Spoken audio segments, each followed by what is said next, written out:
Hello everyone, welcome to textbook Bengali. তোমাদের সকলকে স্বাগত জানাচ্ছি আরো একটা নতুন ভিডিওতে।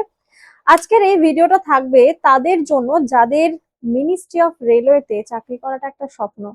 কারণ অনেকেই তোমরা আমাকে কোয়ারিজ করছো যে ম্যাম এনটিপিসির পরীক্ষার ফর্ম আবার কবে বেরোবে, এনটিপিসির পরীক্ষা কবে হবে, কিভাবে কি প্রিপারেশন করব। কারণ সদ্য সদ্য যেহেতু আমাদের সিবিটি 2 আন্ডার গ্র্যাজুয়েটের পরীক্ষাটা শেষ হলো, এবং এইবার আমি কথা বলবো 26-27 বর্ষের জন্য যারা যারা প্রস্তুতিটা শুরু করতে চাইছো। দেখো, আজকে আমি না কোনো আলাদা করে কোনো বিষয়বস্তুকে হাইলাইট করব, আমি শুধু তোমাদের তোমাদের সিম্পল ওয়েতে কিছু জিনিস বলে দিতে চাই। যারা চাইছো আমি এনটিপিসির মতো পরীক্ষায় পাশ করতে চাই, কারণ 3 মাসে 2 মাসে অনেকেই বলবে তুমি প্রিপারেশন করো, কিন্তু প্রপার প্রিপারেশন যারা নতুন রয়েছে, যারা বেসিক থেকে শুরু করছে, যাদের এবছর পরীক্ষায় হয়নি, এনটিপিসি গ্র্যাজুয়েটে হয়নি, এনটিপিসি আন্ডার গ্র্যাজুয়েটে হয়নি, তারাও কিন্তু রয়েছে। তোমাদের সকলকে এইটাই বলা যে তোমরা আবার কিভাবে রিস্টার্ট করবে। চলো তাহলে দেরি না করে শুরু করা যাক আজকের ভিডিও। থাকছে তোমাদের জন্য একদম শেষ অবধি, কিন্তু দেখতে ভুলো না। রেলওয়ে রিক্রুটমেন্ট বোর্ডের টেকনিক্যাল পপুলার ক্যাটাগরি, যেটা হচ্ছে নন টেকনিক্যাল, এই এনটিপিসি তে নন টেকনিক্যাল পপুলার ক্যাটাগরিতে কিন্তু সম্পূর্ণ ব্লুপ্রিন্ট। হিন্দি এবং বাংলা মাধ্যমে শিক্ষার্থীদের প্রথম চেষ্টার পরীক্ষা ক্র্যাক করার একমাত্র যেটা প্রমাণিক গাইডলাইন সেটা। এখানে কিন্তু গণিত, রিজনিং এবং জানি আমরা ম্যাথ, রিজনিং এবং জিকে এনাফ সাবজেক্ট। নিয়োগ প্রক্রিয়া এবং রূপরেখার সময়, যেখানে কিন্তু বলা হচ্ছে তোমাদের নেক্সট যে পরীক্ষাটা রয়েছে সেই পরীক্ষার যদি আমরা দেখি স্টাডি লিস্ট বা কিভাবে কি কি হতে পারে, অ্যাকর্ডিং টু রেলওয়ের ক্যালেন্ডার অনুযায়ী সেটা হচ্ছে জানুয়ারি মার্চে কিন্তু তোমাদের নোটিফিকেশন আসবে 2027-এর, কারণ অলরেডি আমাদের অর্ধেক মাস শেষ। নোটিফিকেশন আসবে মানে তোমরা মানে কি বলবো, এমার্জেন্সির ঘন্টা বেজে গেছে ধরে নাও। সেই নোটিফিকেশন আসার পর থেকে যারা মনে করছে পড়াশোনা করবো, তারা এখনো পিছিয়ে আছো, সরে দাও, তারা একটু সরে যাও এই ভিডিওটা, মানে তারাও দেখো অবশ্যই। কি বললাম, তোমাকে কিন্তু এখন থেকে প্রস্তুতি নিতে হবে।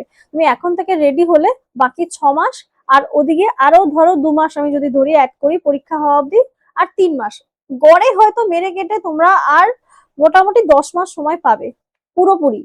তো প্রস্তুতির জন্য মোট 10 থেকে 11 মাসের একটি পরিষ্কার সময়সীমা নির্ধারণ রয়েছে, যেটা খুবই কম। সঠিক সময় সিলেবাস শেষ করতে হবে এবং সঠিক রুটিন তোমাকে মেনটেন করতে হবে যদি তুমি প্রস্তুতি নিতে চাও।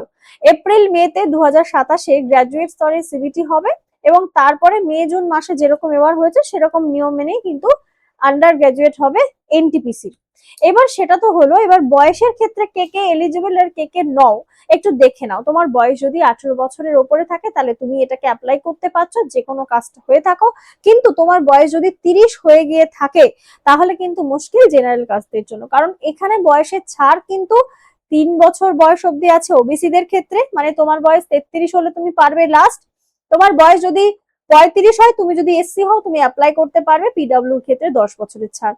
এবং কি কি পদে তুমি নিয়োগ হতে পারছো, গুডস ট্রেন ম্যানেজার এবং স্টেশন মাস্টারদের ক্ষেত্রে এই দুটো পোস্ট থাকে গ্র্যাজুয়েট লেভেল, যেখানে কিন্তু তোমার ভিশনটাকে চেক করা হবে। চশমা বা চোখের প্রবলেম থাকলে তুমি এই পোস্টের জন্য এলিজিবল নও। কমার্শিয়াল কাম টিকিট ক্লার্ক, যেটা হচ্ছে অ্যাকাউন্টেন্ট ক্লার্ক কাম টাইপিস্ট, এটা হচ্ছে আন্ডার গ্র্যাজুয়েটের ক্ষেত্রে বলছি কোন কোন পোস্টে তোমার চাকরি হতে পারে। Train clerk, junior clerk cum typist এবং অফিস জবের জন্য উপযুক্ত। এবং যদি ডিগ্রিতে বলো, যেটা আমাদের গ্র্যাজুয়েশন লেভেলে যেটা রয়েছে, station master, goods train manager, junior accountant assistant এবং সিনিয়র ক্লার্ক। এগুলো হচ্ছে তোমাদের কিন্তু যেটা গ্র্যাজুয়েট লেভেলে, সেখান থেকে তুমি নিয়োগ হতে পারছো। এবার সেটা তো গেল, ধাপটা কি বা পর্যায়টা কি কি হতে চলেছে। সবার প্রথমে হচ্ছে সিবিটি 1। সিবিটি 1টা কোয়ালিফাইং ইন নেচার, তোমাকে কাট আপ ক্লিয়ার করতে হবে। এখানে আমি সবসময় বলি কাট আপ না দেখে নিজের ওভারঅল স্কোরটাকে সবসময় হাই রাখার টার্গেট দেবে নিজেকে। সেখান থেকে চলে যাও সিবিটি 2, যেখান থেকে মেরিট লিস্ট। তুমি যদি সিবিটি 2 তে তোমার মেরিট লিস্টে নাম থাকলো, তাহলে কিন্তু তোমার 3 নম্বর ধাপ হবে, সেটা হচ্ছে বিভিন্ন পদের ক্ষেত্রে টাইপিং থাকে, তবে সব পদের জন্য টাইপিং কিন্তু নয়। তারপরে রয়েছে তোমার ডকুমেন্ট ভেরিফিকেশন এবং ফাইনালি তোমার মেডিকেল চেক আপের পরে you are selected for this job, চলে যাবে তোমার বাড়িতে সেই অ্যাপয়েন্টমেন্ট লেটার। চূড়ান্ত নিয়োগপত্র পাওয়ার পরে প্রতিটি পরীক্ষার্থীকে এই 5টি স্তর কিন্তু অতিক্রম করতে হয়। সিবিটি 1 শুধুমাত্র যোগ্যতা অর্জনের জন্য, তবে কাট অফ বেরোলেই পরবর্তী ধাপ কিন্তু পাওয়া যাবে। আর সিবিটি 2 কিন্তু তালিকা ভিত্তিক, সেখানে তোমার স্কোরিং নাম্বার তুলতেই হবে। সিবিটি 1 সিবিটি 2 পরীক্ষার কাঠামো কি, দুটোতেই সেমই রয়েছে। রেলওয়ের পরীক্ষা এবং সেখানে কিন্তু টোটাল টাইম থাকে 90 মিনিট। 90 মিনিট মনে হয় অনেক সময়, কিন্তু পরীক্ষার হলে গেলে বোঝা যায়। এখানে কিন্তু ম্যাথ থাকছে 30টা, রিজনিং থাকছে 30টা, জিকে থাকছে 40টা। সিবিটি 2 তে সেখানে কিন্তু তোমার থাকবে 120 নাম্বারের প্রশ্ন, ম্যাথ থাকবে 35টা, রিজনিং থাকবে 35টা, জিকে থাকবে 50টা। স্পিড কিন্তু তোমার সেই 90 মিনিটেই টাইম থাকবে। তার মানে বুঝতে পারছো সিবিটি 2 তে তোমাকে খেলাটা কোথায় গিয়ে খেলতে হবে। কারণ 50 নাম্বারটা 20 মিনিটে সাবার করে, বাকি তোমার 1 ঘন্টার মানে 20 মিনিট আরো বেশি বলছি, 10 মিনিট টাইম, কারণ 35টা ম্যাথ এবং 35টা রিজনিং এর মধ্যে বেশ টাফ কম্পিটিশন কিন্তু তোমার থাকবে। সেখানে তোমাকে ভালো পারফরমেন্স করতে হবে সিবিটি 2 এর জন্য। নেগেটিভ মার্কিং অবভিয়াসলি রয়েছে, রেলওয়ে পরীক্ষা নেগেটিভ মার্কিং থাকবে, যেটা 3টে ভুল করলে তোমার 1 নাম্বার কাটা যাচ্ছে, 0.33 করে মাইনাস, যেটা 3টে ভুলে তোমার 1 নাম্বার। এইটুকুনি আশা করি বুঝিয়ে দিতে পারলাম। তোমার কবে ফর্ম বেরোবে, তুমি কিভাবে শুরু করবে, পরীক্ষার পদ্ধতি কি, কারা অ্যাপ্লাই করতে পারছো। এবার আমি চলবো যে বেসিক কিছু কিছু টপিক তোমাকে কি কি কভার করতে হবে। একদিকে ভালো, এখানে কোনো ইংলিশ থাকে না বলে তোমাদের সুবিধা। তোমাদের এখানে কোন কোন টপিকটা দেখতে হবে দেখে নাও। গণিতের মধ্যে আমরা যদি আসি, এখানে রয়েছে ম্যাথস।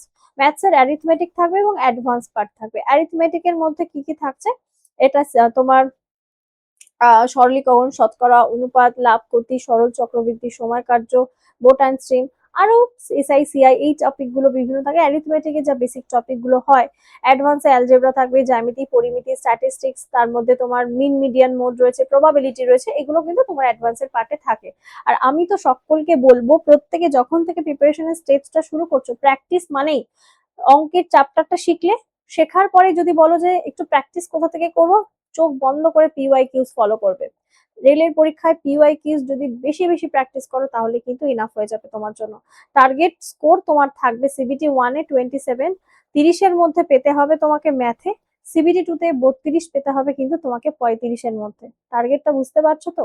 রিজনিং এর ক্ষেত্রে তুমি ফুল স্কোর করাটা তোমার বাধ্যতামূলক, যদি তুমি তোমার টোটাল নাম্বারটা কাট অফ ক্লিয়ার করানোর জন্য তৈরি করতে চাও।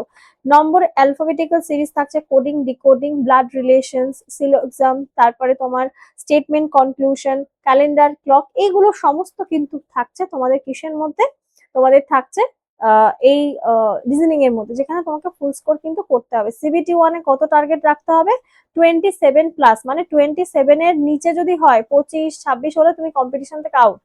তুমি জিকেতে ভালো করলেও ওভারঅল নাম্বার তুলতে পারবে না। আর সিবিটি 2-তে কিন্তু 32 তোমাকে, মানে আউট অফ 35 তোমাকে 32 রাখতেই হবে। আমি আবারও বলছি, ম্যাম আপনি এত বাড়িয়ে বাড়িয়ে বলছেন কেন। তোমরা যদি এবছরের এনটিপিসি, আমি তোমাদের ভিডিও করে দেবো ডেফিনেটলি, এনটিপিসির বিভিন্ন জোনের যে কাট আপটা গেছে, যে কাট অফ গেছে সেটা দেখবে। এনটিপিসি ইউজিতে, এনটিপিসি ইউজির বিভিন্ন যে জোনের মধ্যে কাট আপটা গেছে সেটাও তোমরা যদি দেখো। সাধারণ জ্ঞান বা জিকের ক্ষেত্রে এটাতে আলাদা করে বলার কিছু নেই, এখানেও বলবো প্রিভিয়াস ইয়ার কোয়েশ্চেন বেস করো, সেটাকে ভালো করে ফলো করো। এখানে ইতিহাস, ভূগোল, পলিটি, জেনারেল সায়েন্সের মধ্যে ফিজিক্স, কেমিস্ট্রি, বায়োলজি রয়েছে, গণিত, রিজনিং, এবং সেখানে তো সবাই ভালো মোটামুটি স্কোর করে ফেললেও 40-এর মধ্যে হয় আসল কম্পিটিশন সিবিটি 1-এ, তারপরে সিবিটি 2-তে হয় 50-এর মধ্যে। স্ট্যাটিক, জিকে, এই সমস্ত বিশেষ করে যারা ভালো আয়ত্ত করে ফেলতে পারছো তাদের জন্য কিন্তু রেলওয়ের পরীক্ষা।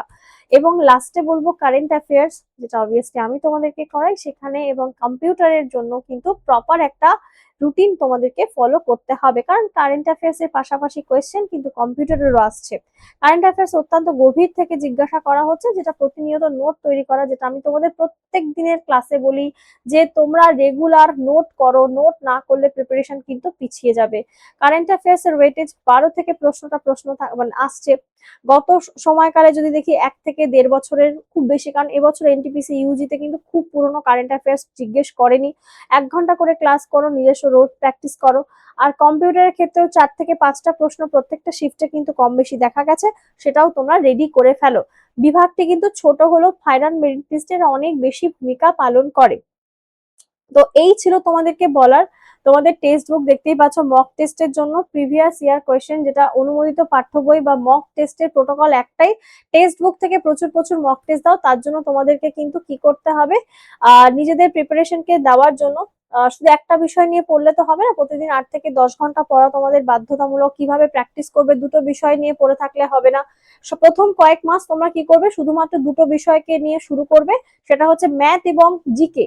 প্রথম দুটো মাস, আবারও বলছি, ফেজ 1 এর প্রথম দুটো মাস তোমরা ম্যাথ এবং জিকে কে ফোকাস করো, সেগুলো সিলেবাসটা বেশি হয়, সিলেবাসটা কমপ্লিট করো।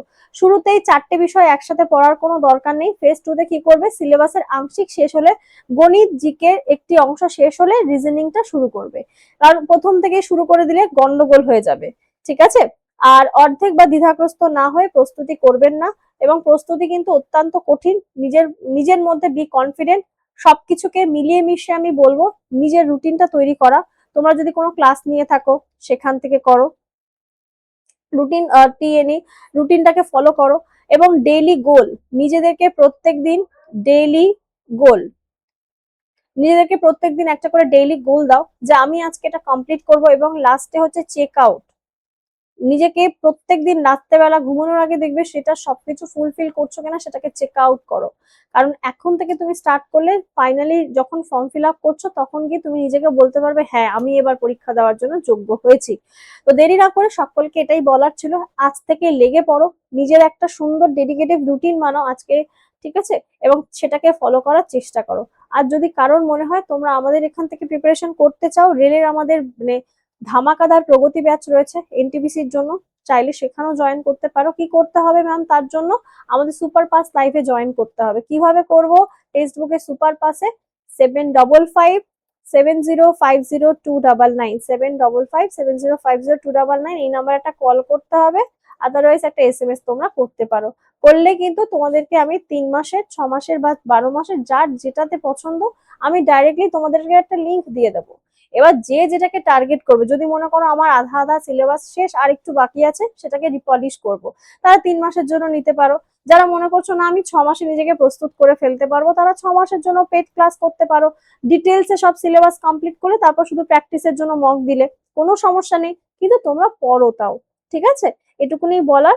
আর এছাড়াও আমাদের সুপার পাস লাইভে রেলের ব্যাচ ছাড়াও দেখতে পাচ্ছ মিসলেনিয়াসের ক্লাসেস, গ্রাম পঞ্চায়েত, পুলিশ কনস্টেবল এবং এসএসসি এমটিএস এর মতো ক্লাসেস কিন্তু পাচ্ছ।